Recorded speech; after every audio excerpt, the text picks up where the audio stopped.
Well, good afternoon, everyone. My name is Corey Martin, and I am a senior studying hospitality and tourism management. Health and human sciences researchers are taking giant leaps to improve the lives of the people in Indiana as well as around the globe, which is very exciting. So, thank you all for joining us today for our final presentation in our HHS Lunch and Learn series during Purdue's 150th year-long celebration. And I'd like to thank our online audience for joining us as well. The College of Health and Human Sciences is also very grateful to the HHS Alumni Board's contribution to this program. So now I'd like to introduce today's presenter. Dr. Annmarie Nicely is an associate professor in the School of Hospitality and Tourism Management, so I know her pretty well. She is a leading researcher in the field of visitor harassment and has identified 35 known behaviors used by micro-traders such as taxi drivers, craft vendors, street-side chefs, local tour guides, and street performers to market their products, services, or entertainment. Dr. Nicely's research has uncovered that harassing behaviors occur during all phases of the small trade process: the solicitation, the sale refusal stage, and after the sale. In this Lunch and Learn presentation, you will learn how to avoid or lessen the impact of pushy salespeople so that your next trip is an enjoyable one. So please help me welcome Dr. Annmarie Nicely.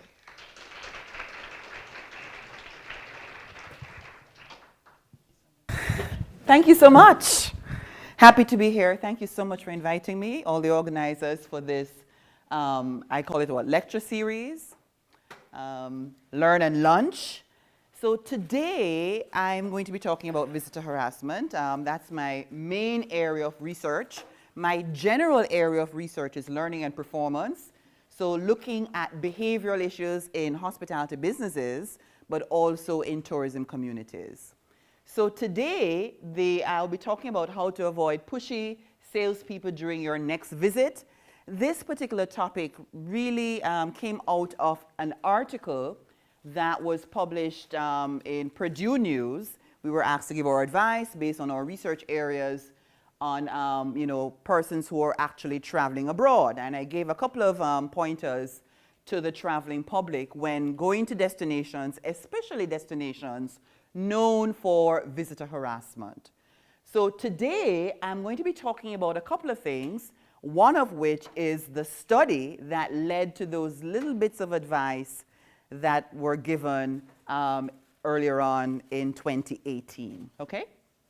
So I decided to talk about a couple of things. One is our visitor harassment research unit, which is in the School of Hospitality and Tourism Management. I'm going to be talking about what is visitor harassment. You know, surprisingly, I've been to a number of gatherings here on campus, both on and off campus in the Lafayette area, and persons would say, what is visitor harassment? What is that? So just to make sure we're all on the same page, I'm going to be talking about what that really is. And then I'm going to get into the topic at hand, which is how to avoid pushy salespeople when you're traveling during your next vacation. So I like to coin, use the acronym VHRU at Purdue to describe or to, call our visitor harassment research unit. Let me say this, we are a research cluster, and basically we are a research cluster focused on understanding and finding sustainable solutions to the global problem of visitor harassment. We are also very much passionate about sharing research findings, not just our findings, but the findings of other researchers across the world, also in the area of visitor harassment. The unit really began in August of 2017. I got tenured. As you know, persons who have been on the tenure track, you're so focused on getting those articles out. So I decided after getting tenured that I really wanted to put some energy into engagement, really getting all this wonderful information that we're finding. How do we get that out to the persons that are traveling and also to the decision makers at tourist destinations? So I started what we call the Visitor Harassment Research Unit in August of 2017. So our mission, basically, as a research cluster, a research group, is research and engagement. That's our mission. And we study and support two populations. One, the traveling public, but also tourism stakeholders at tourist destinations, such as micro-trading groups, tourism leaders, and tourism policymakers. So those are the groups that are always in our minds when we are doing any activity, research or engagement-wise. So there are a number of services that we provide. I call them services, free of cost services that we provide. One is yearly we publish a list of scholarly articles on visitor harassment. So we have the list. There is a URL that persons can click, and it will take them to the abstract for those studies. As you know, we don't have the copyrights to a lot of the articles that we publish. So sometimes for the destinations, they would have to purchase these articles, but at least they're able to see the abstract when they visit our website. So we update this list every May so that researchers would have a single place to go and find all the articles that are known on visitor harassment that researchers have done, both here at Purdue in our department, but also around the world. We also provide a list of non-scholarly articles, namely newspaper articles. And we select the articles that really talk about mitigation strategies that are used at the destination level. We organize those articles according to regions so that tourism leaders in one region, for example, Africa, can see what other African countries are doing. Tourism leaders in South America can see what other South American destinations are doing. So that's available, and there is the URL, persons can click, and it will bring up the full article. We try to update that on a regular basis. And in April of this year, we're going to be launching our ideation series, which is, we hope that this will be an annual event. This year we're going to be doing a lecture, and we're going to be having Dr. Fawn No, coming from Florida. She really is an expert in theories as it relates to criminology. So she's going to be coming and participating in our first ideation lecture on April the 19th at 4:30 to 6:30. So she'll be presenting. We're going to be having a panel discussion, which will involve myself and Dr. Jonathan Day, who is also a researcher in our department. And my undergrad research student is also going to be presenting on the project that we are currently working on. The idea behind the ideation series really is to really help researchers to think about other ways, other solutions, other directions we can look to for, to test, to develop research protocols in the area of visitor harassment research. So we really want to see if there are any theories in criminology that we could actually apply to visitor harassment research, hence this particular lecture. So it's going to be streamed live on Facebook starting at 4:30 on the Friday, April the 19th. So please, you can tell your students, or you can actually join us then in room 265 in Marriott Hall. And then some other things that we have been doing, we're trying to write white papers. There's one that I'm working on now. We're trying to do article summaries because persons in industry sometimes cannot understand the technical jargon. So we're trying to do white paper as well, article summaries, white papers. And the intention really is to have a visitor harassment map available on our website so persons can see where the phenomenon really exists. So those are some things that we're looking at to really working on a little bit harder in the future. All right. So we also provide some services to the traveling public. We talk to study abroad groups. So Dr. Krishnan from Speech, Language, and Hearing Sciences, when they were going off to India, her group was going off to India. I went there and I delivered a lecture to kind of prepare the students on some of the behaviors they should expect to encounter and how to respond to those behaviors. Auburn University also reached out to us, and as a result of that, a series of videos have been produced so that they should be heading to France soon, if they're not already in France, so as to prepare the students should they encounter any harassment behaviors, how to handle those behaviors. So those videos are available, and those are things that we are hoping to continue doing as we go along. So we have a number of resources. We do have a social media presence. So we have a major part of our research group is our website. So a major part of is our website, and just to peruse a little bit. So this is what our website looks like. It talks about all the advisory committee members. We do have an advisory. All the students that work with us are all listed here on the website. We have a structure. We also have a photo gallery showing some of the things that we have been involved in. But as it relates to the studies and reports, this is our annual list. So persons are able to click on the URLs and they will be able to get the abstracts. And this is where our video library, where we have a YouTube channel. So if you want to use it, we are more than happy to speak in your classes, in your study abroad classes. But if you can also use the videos as a part of your study abroad programs as well. So those videos are available on our website. So we have that. We also have a Facebook page. The Facebook page was initially designed for travelers. So we post things, you know, of micro traders. I don't know what's going on now. So we post a couple of things, pictures of micro traders, newspaper articles that will be useful to travelers, and anything that we're doing, we post that also on our Facebook page. So that's available. And our YouTube channel that I just mentioned, and also we're on LinkedIn. So we do have a social media presence as a way with which to, you know, to share some of the information from our research and the research of others. So a brief report on our unit. So far we have had 16 students involved in visitor harassment research, 4 graduate students, 2 were graduate research assistants, and 2 actually did independent studies with us. We also have had, including this year, I'm counting this semester as well, 9 undergrad research aides. These are volunteers, and 2 of those research aides actually became undergrad research students.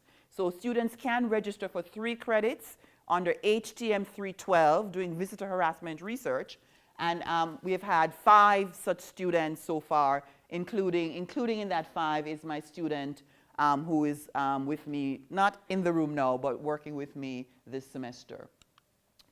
The good news, and this is something that we're very happy about, is that the students are from 9 different countries. We are looking at visitor harassment around the world, so we want to capitalize on all of this the international students that we have here at Purdue in our research work. So we've had 9, the students that have worked with us were from 9, or some are still working with me now, from 9 countries, 5 from East Asia, 4 from Southeast Asia, 3 from Europe, and 4 from North America.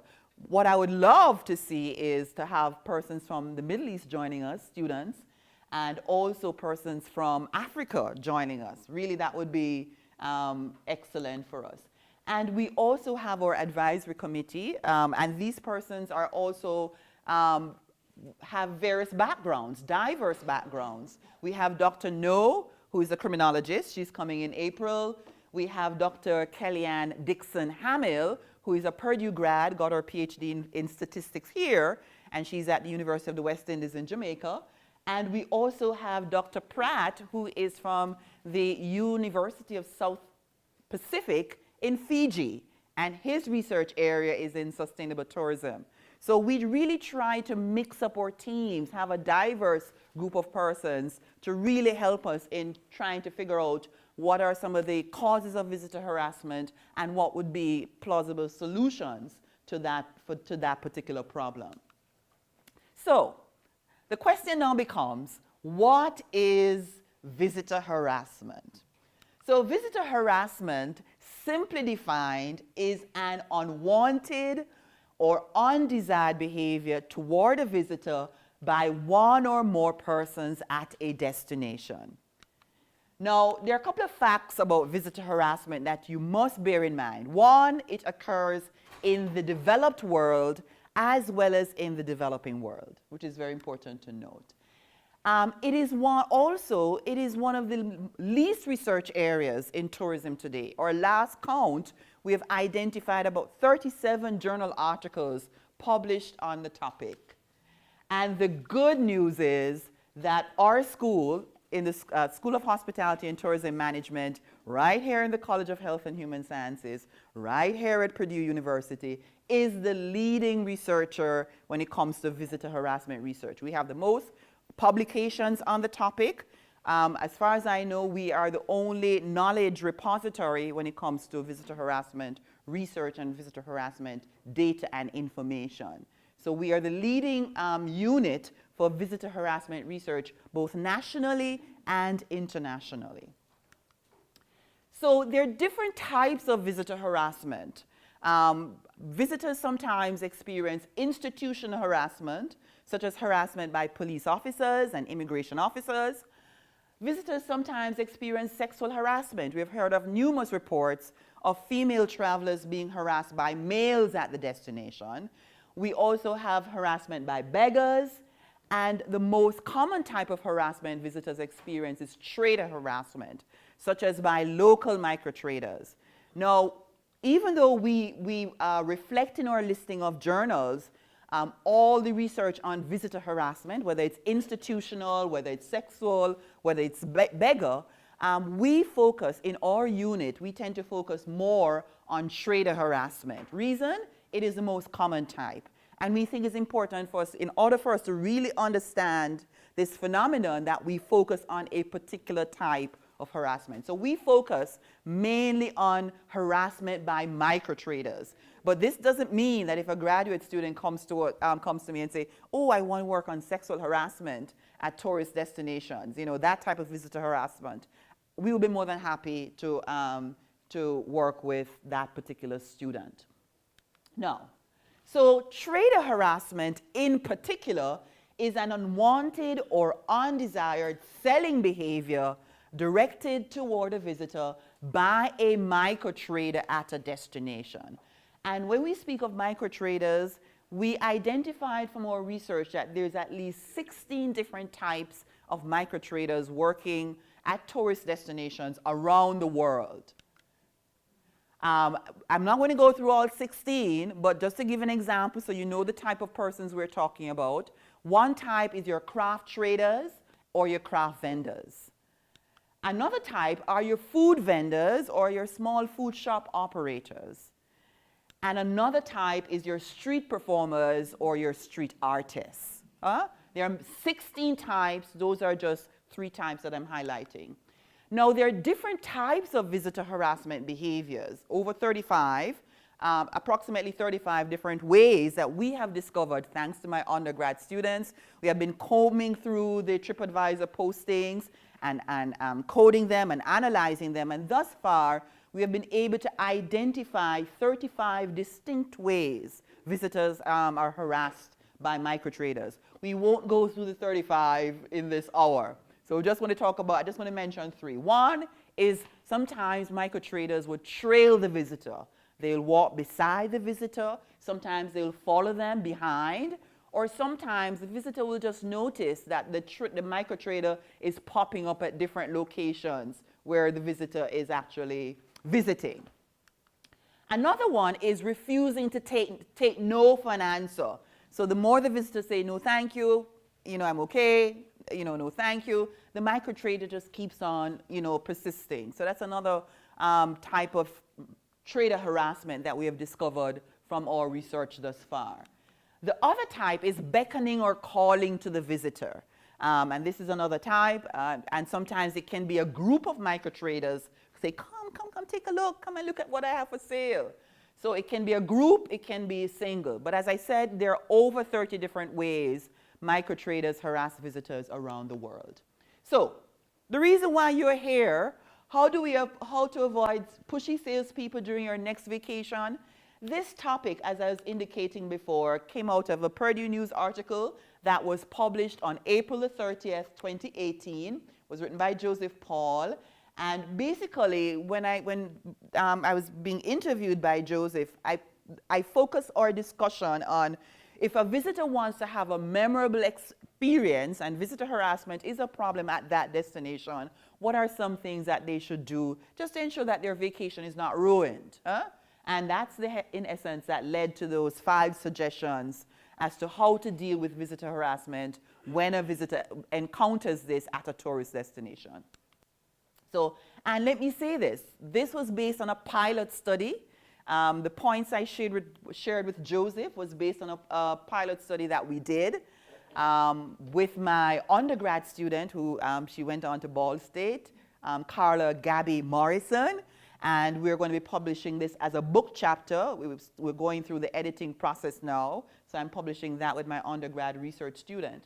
So this is a result of a pilot study. And what we're doing with this study is we're taking it to the next level. The first one was a qualitative. So now we're doing a quantitative study, and I'm doing that with my doctoral student at the moment. So we're really looking to see whether or not the factors which I'm going to mention soon would be moderators of the relationship between visitor harassment experienced and visitors' loyalty intentions towards a destination. So I will talk about that in a minute. All right, so this is the pilot study. Just a brief overview. It was qualitative.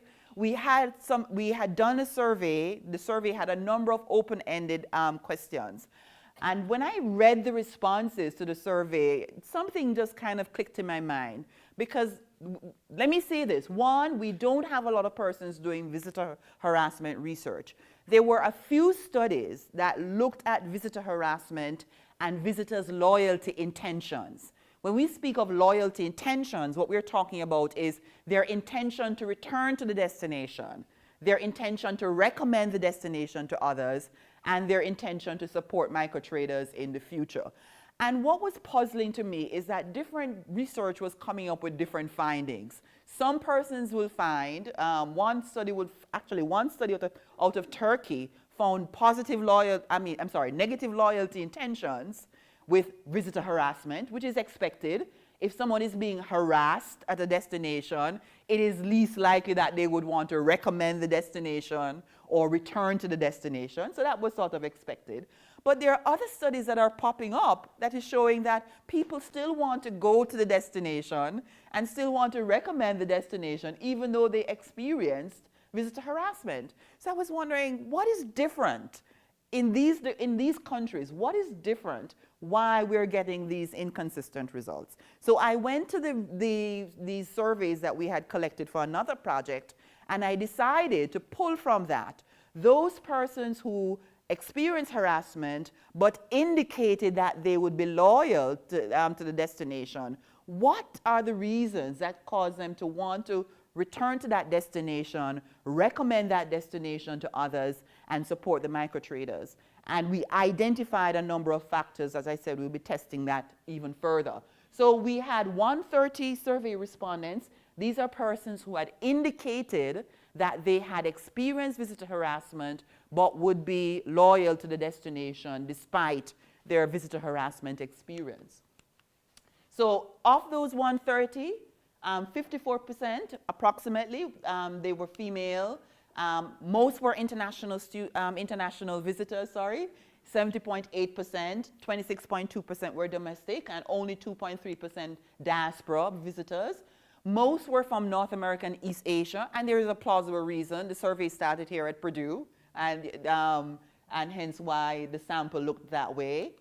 And most reflected on trader harassment episodes in 54 cities across 24 countries. And this was expected because of geography. So most of the countries that they mentioned where they experienced visitor harassment but would be loyal to those destinations were in the Latin America and the Caribbean, North America, and in Europe. Those were the main areas. And this is what we found. And I'm just reporting the diaspora. We didn't analyze the results for the diaspora. It was too few. And the domestic, a lot of the points in the domestic also reflects here. And this is what we found from the analysis of the comments. We did thematic content analysis. And this is what we found is that the international visitors would return to the destination. And these are the reasons they gave, because they found the destination to be enjoyable and fun. They found the destination to be beautiful and attractive. They found they had significant relationships with persons at the destination. So they had family members there, or they had friends, or they had colleagues at the destination. And a lot of them said they just loved the local people, hence why they would return to the destination even after experiencing harassment by microtraders there. And they shared a number of important beliefs about visitor harassment as well. One is that they thought the good exceeded the bad at the destination. The bad meaning the harassment episode. They felt that they can avoid harassment. They can handle it. It is normal, and that the encounter was rare. Now, when it comes to recommending the destination to others, some of the same constructs emerge. One, they felt that they would recommend it because they found the destination to be enjoyable and fun. They said they would recommend it because they found the destination to be beautiful and attractive. They would recommend it because they found the destination to be unique, interesting, and amazing. And they found the destination, the reason they would recommend it because they found the history and culture at the destination to be rich. And some important knowledge that they thought that they had about the destination and trader harassment is they knew about the positive. So very often we saw in the surveys, people would say that, yeah, they will tell persons that they will be harassed, but to expect that, but they will tell them about the good as well, all the positives. They will tell them how to avoid. They will recommend the destination, but they will tell them how to avoid being harassed. And they said they will recommend the destination, but they will tell they'll tell people how to handle harassment should they encounter that at the destination. And when it comes to supporting the micro traders in the future, destination being enjoyable and fun was one of the factors why they will still continue to support. But they said very important is that another reason why they would support the micro traders, at least some of them, is that they could form important relationships with some of the micro traders. This comment was very, very common as it relates to those micro traders that provide transportation services, taxi cab drivers. So they felt that they could identify a taxi cab driver that would provide them with transportation services throughout their entire stay. So they don't have to contend with all the other harassing micro traders at the tourist destination. And of course, they felt they would support because they know how to avoid harassers. And some felt, well, guess what? I just have to deal with it. There's no other way to get from point A to point B. I have to deal with, especially when it comes to transportation, I have to deal with the micro traders. So they have no choice was indicated as another reason why they would support the micro traders in the future. So we believe that these could be moderators of the relationship between the intensity of visitor harassment persons experience and their loyalty intentions towards the destination. And what we're doing is that we're doing more work to confirm whether or not this is so. So the reason why there might be variability in the results across countries is because of these features, especially these features in particular, might be the reason why we're seeing different results. So we're working on this in another study, as I indicated before, with my graduate student in identifying moderators of the relationship between visitor harassment experienced and visitors' loyalty intentions towards the destination. So that is what led us to come up with these, led me to come up with these recommendations to travelers. If you want to have a good time, these are some ways with which to really think about dealing with visitor harassment if that destination is known for micro traders, trader harassment in particular. One, you need to familiarize yourself. Visitors should know the ways micro traders harass visitors at tourist destinations. There are over 35 ways. We've produced a video on our website that goes through most, not all, some of the behaviors that we have been picking up in the TripAdvisor and travel blog postings. So people need to be aware of this is some of the ways persons might harass you. Micro traders might harass you at tourist destinations. You might experience haggling, overcharging. You might find persons might, when persons might hurl expletives at you when you refuse them. There are many ways. Circling, pushing, shoving. We have heard of stories of micro traders holding onto the leg of a visitor. I know and observe also micro traders holding onto the hand of visitors and not letting go. So they will extend as if they're going to greet you and they will not let go. Yeah, so familiarize yourself with some of these behaviors before you actually go So watch our video before you actually go on a visit. The other thing we said is be prepared. Think about how would you cope or avoid these behaviors if you encounter them. And we also say you need to have a strategy. So, and let me say this, a lot of hotels, especially in countries where trader harassment is a problem, a lot of the staff at the front desk, the concierge, the bell desk, they're usually very helpful. So what we recommend is visitors go to the front desk, talk to the hotel staff, tell them, I want to go to X market. What should I be, what are some of the behaviors I might likely encounter there? What is some advice would you give me on how to deal with such behaviors? I have found consistently that the hotel staff is usually more than willing to give you that honest and sincere advice. So you should think of precise actions.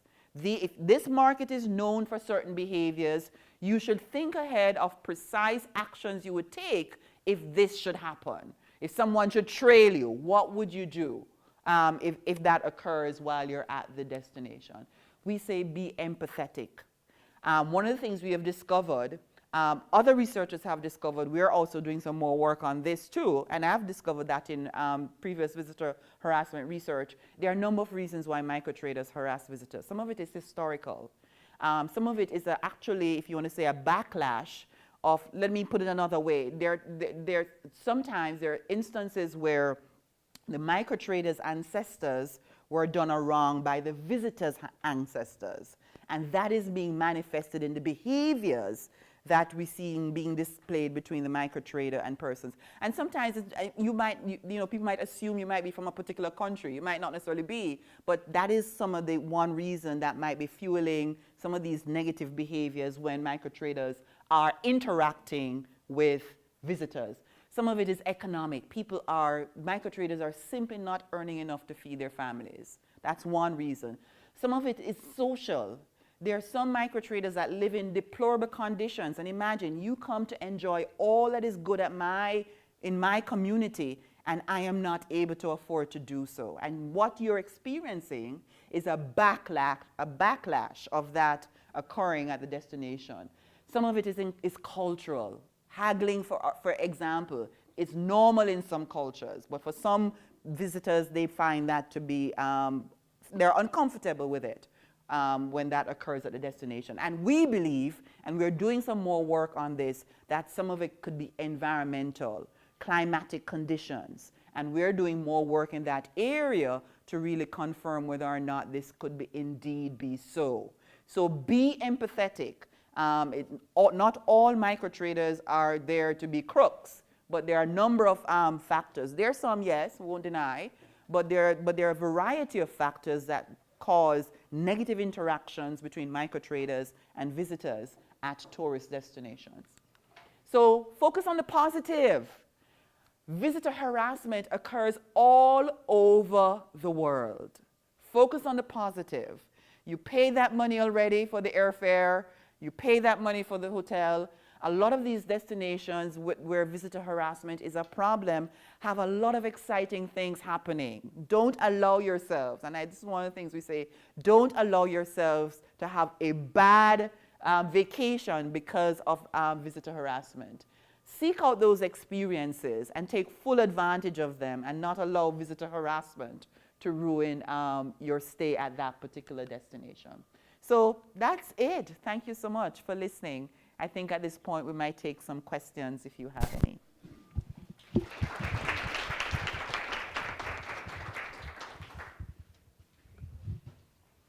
Hi, thank you for your presentation. Can you give an example of what an environmental situation might be? Let me say this. Research has proven that there is an association between crime and climate. And I'm a little bit hesitant in saying details because we're still analyzing the data, but certain climatic conditions can lead to certain behaviors. The way we dress is because of the climate.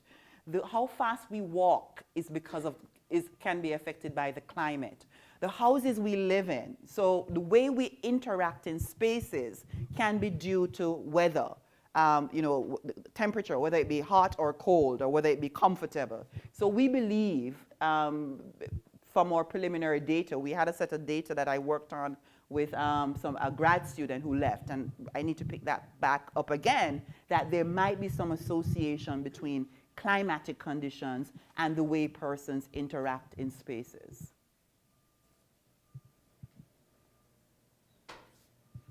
Yes. Oh.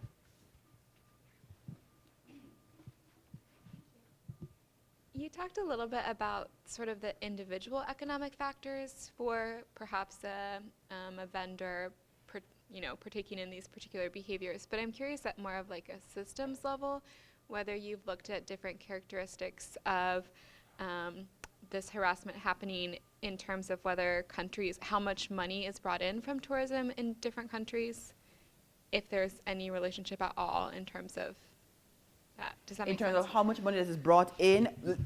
Right, so some countries, bring in more money of their economic growth is brought in through tourism, and then thinking about whether that might have a relationship with, the types of harassment that's occurring within the country, whether that differs depending on. Yeah, okay. So we worked on a project which we're converting to a white paper looking at socioeconomic predictors of visitor harassment. And one of the things that we discovered is that, and there are some persons who felt that high unemployment rates was associated with visitor harassment. What we discovered in that study, obviously we need to do more work. Anything in visitor harassment requires additional studies, is that the factor that was associated with high levels of visitor harassment was I call it underemployment, because we looked at the median income per capita, and countries that had low median income per capita tend to have higher incidences or intense levels of visitor harassment. Let me back up. Am I being clear? Okay. So it wasn't a relationship between unemployment levels and visitor harassment intensity. What we found was a relationship between median income per capita and visitor harassment intensity. Countries with low median income per capita reported higher levels of visitor harassment intensity. So that suggests to me that the issue was that maybe persons are simply not earning enough while they were harassing. Now, this other reality is that there are some destinations that might be very busy with tourists, but only 30 cents out of the dollar remains in these communities. A lot of the money that is spent on tourism basically sometimes stays in the country where the visitor is from, through travel agencies, airlines, their hotel companies that are based, their head offices are based elsewhere. So in some communities, it's just a small amount that is actually, and the traders are competing for that 30 cents in that dollar as well. So we believe that underemployment, people, they're working, but they're not making enough, could be contributing to that. Did that answer your question? Okay. Any other questions? Sure. I think they might want you to speak on the mic. I was wondering, how can you still be polite and tell them no, but after several times of telling them no, I mean, they will get almost verbally abusive with you, and I just try and disengage and not talk, but they're right in your face, just still following you. Yeah, you know, I can tell you what I do. Okay. I say no with love. I would say, no, thank you, my brother. No, thank you, my sister. I just say no with love, continuously smile. Because let me say this, every time I travel to go to conferences, one of the things that's always on my agenda is to go to markets and locations and observe. And I sometimes I see visitors interacting with some of the micro traders, and after a while the visitor become irritated, and it becomes a negative interaction. But for me, I just say no with love and be consistent in my no.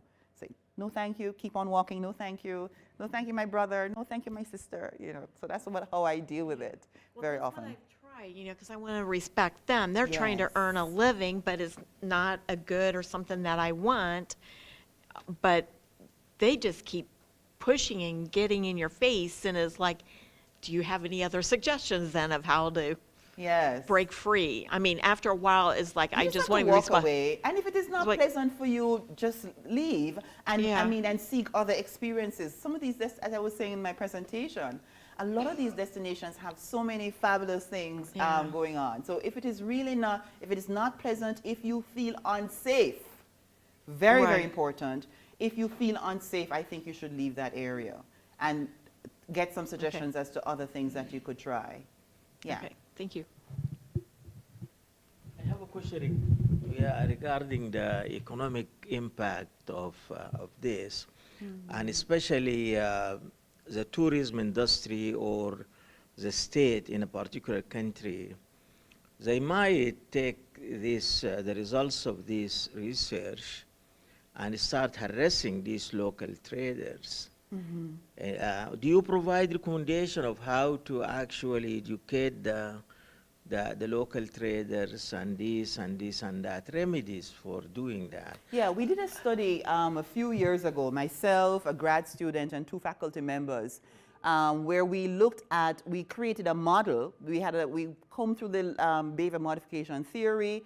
We created a model. We looked at the case of Jamaica. We looked at all the initiatives, I would say at most, as many of the initiatives that were documented. We went through all the archives and we looked at all the programs that Jamaica used in order to arrest their visitor harassment problem. So we created a model and then we looked, we applied all the activities that they did in the model, and we identify some gaps. So that model, which with everything with visitor harassment needs more research, that is one way. That model can be used to assist destinations in better dealing with the problem of visitor harassment. What we discovered in the case of Jamaica was that they were spending a lot of money with initiatives, but there were certain parts of the model that there was a clear gap, that they did not have initiatives dealing with that aspect of the model. And as a result of that, they're constantly doing initiatives but not having those sustainable results. So that learning model, which we think will work, we need to reconfirm, and we need to confirm and reconfirm it. That learning model, if destinations use that learning model, we should see, and it's a more gentler approach to visitor harassment, rather than seizing persons' goods and arresting them. It's trying to change the behavior over the long term. If they use that model, we think that they should see much better results. But we still need to be doing more research in confirming and reconfirming that. I have another question. Sure. I know you got a phone, so I'll wait for that. Yeah. Yeah, I congratulate you for actually trying to educate or at least alert the students who are going overseas on study abroad missions. Do you meet with them when they return? No.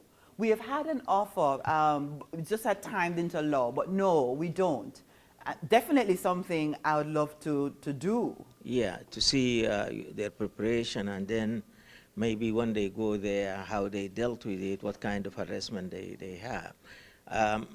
The final question is that regarding, are you planning to do a study abroad that will combine, say, tourism plus harassment? Really, you study it as it happens over there? You've planted a seed. I've never thought of building I've never thought of building a study abroad around visitor harassment, but we've definitely are interested in working more with the study abroad students, the before and after. So, after watching the video and maybe looking at 2 different groups and see if they responded differently to the visitor harassment experience at the destination. But definitely you got me thinking there for sure. That's definitely a good idea. Thank you so much. Thanks. Hi, thanks, Annmarie. Appreciate your thoughts today. I was fortunate to live abroad for about 5 years, and a lot of this stuff is all sort of flooding back to me. Yeah. To the one woman's comment up front, I think you said it best, just kind of kill them with kindness. I think Americans, especially us as Midwesterners, tend to be nice almost to a fault. So just know when to cut bait and politely walk away. Yeah.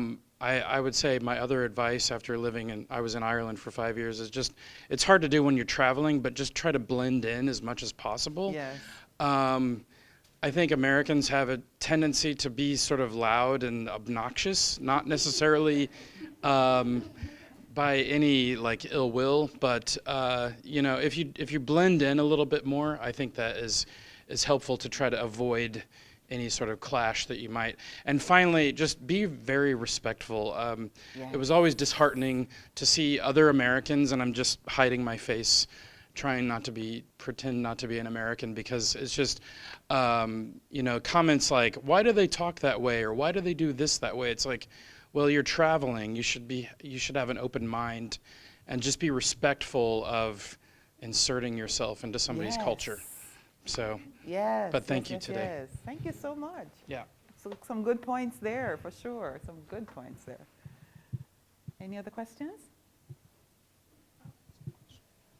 Thank you so much. Thanks for listening. Thanks.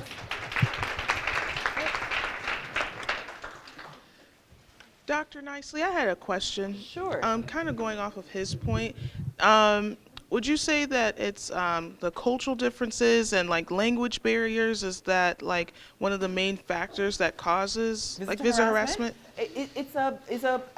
Most of the factors that we've discovered thus far falls into those categories that I mentioned: historical, economic, social, cultural, and we believe there might be some climate connections to that as well. Okay. So they tend to fall in that. Most of the, yeah. Okay. All right. Thank you so Thank you. All right.